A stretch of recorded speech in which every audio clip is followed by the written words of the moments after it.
আজকের ভিডিওতে আমি মাইক্রোসফট ওয়ার্ডের মাধ্যমে কিভাবে ব্যাকগ্রাউন্ডটা রিমুভ করতে হয় সেটা দেখাবো। সেগুলো আমি ডিলিট দিয়ে দিলাম। ইনসার্ট থেকে পিকচার, আমি ডাউনলোড থেকে এই ছবিটা সিলেক্ট করে ইনসার্ট ওপেন করে নিলাম।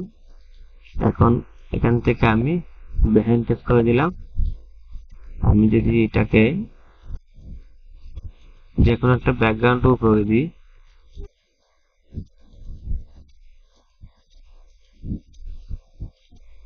এখান থেকে নো আউটলাইন, তাহলে আমার ব্যাকগ্রাউন্ডটা আমি এখান থেকে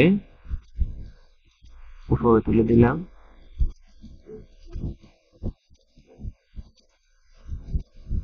এটা আমার হোয়াইট ব্যাকগ্রাউন্ড আছে।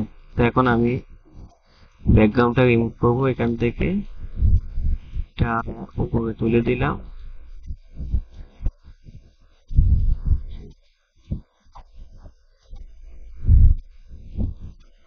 এতটুকু। তো এখন এখান থেকে এটা আমি রিমুভ করে দিলাম। বাস, আমার হয়ে গেছে। কি চেঞ্জে ক্লিক করব।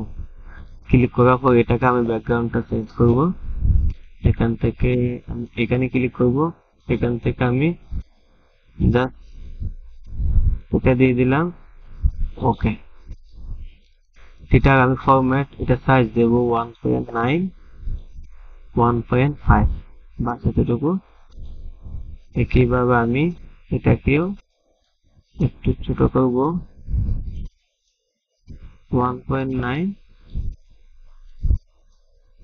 1.5 বা 6, এতটুকু।